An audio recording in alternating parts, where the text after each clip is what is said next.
Hola, amigos and amigas. Day 7, bar is closed.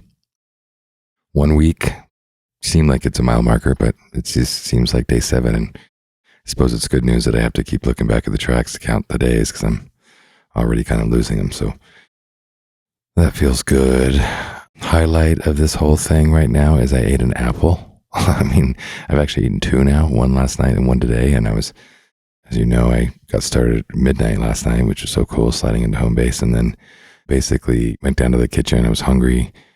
And I'm like looking in there and there's like sandwich material. And I'm thinking that's what I would normally have made. And then I'm thinking more mindfully about my diet and how I'm going to sleep at night with a big heavy sandwich on me. And I'm like, no, I'm not going to eat a sandwich at 1 something in the morning. So I grab an apple. I mean, I can't tell you the last time I ate a whole apple outside of nibbling things on party plates or something, but never really sat down and I forgot how much I enjoyed it. Now, I warn you, I just watched Into the Wild again, so I might have some of that resonance going on, but boy, did I enjoy that apple. And then when I reached the refrigerator again today, it seemed like a good idea.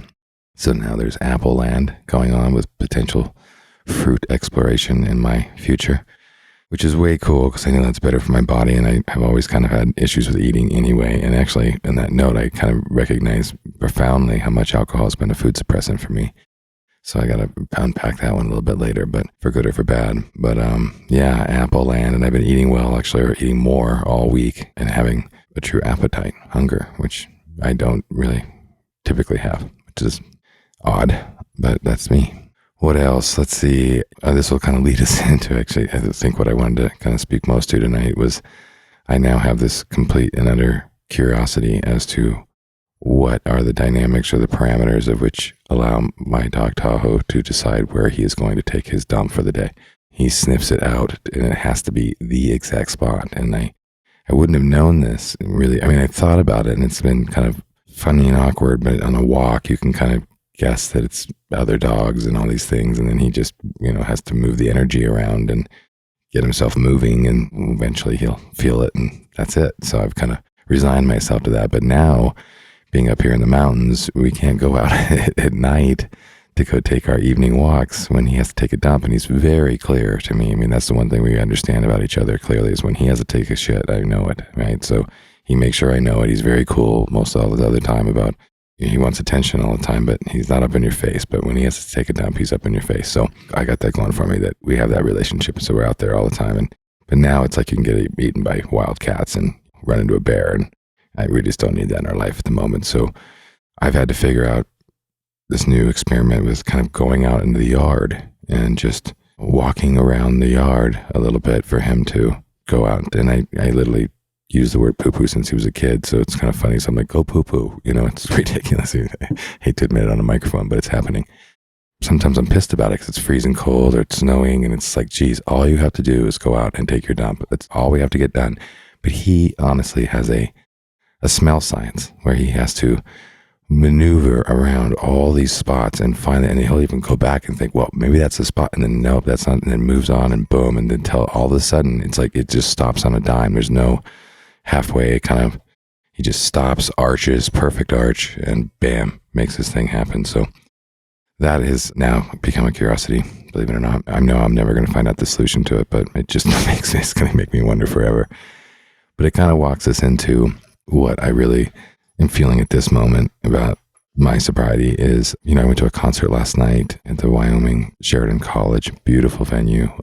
And, it was Future Man, Silverman. Man, the guy's brilliant. So Futureman, Silverman, if you get a chance to go see them, they're well worth the performance. And I realized I hadn't seen a live show in a couple of years now, right? We kind of forget what we haven't done, even though we talk about it, but I just hadn't really grasped. So being in the presence of live music, incredible performers, great venue, beautiful sound, prime seats, it was really neat. And as I'm sitting there and experiencing the show kind of through my boys and, my oldest boy tucked out halfway and went on about his own way and didn't even bother with it. My youngest was in it as much as I was. And as I'm enjoying the experience, I couldn't help but wander off on, knowing that I have to get back in the evening late now and do a podcast and, just kind of little wandering thoughts as they are in this process.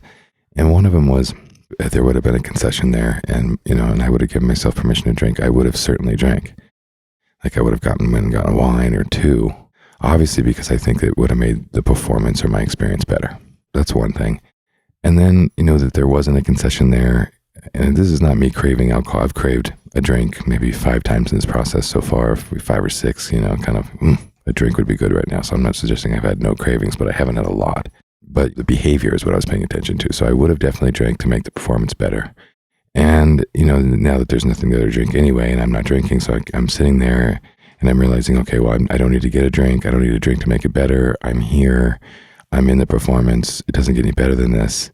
Be with it. I wasn't telling myself, but I was just kind of feeling it. And then all of a sudden it was like, it did come over me. Like I just enjoyed the concert that much more, almost like a 12-year-old who hasn't touched a drink and got to go. I mean, my mom was a music coordinator for the University of Idaho and do these kinds of performances as I was a child. And so I got to experience this exact same kind of culture of really top-notch artists in a small town in an unlikely scenario where you're just there and it's killer.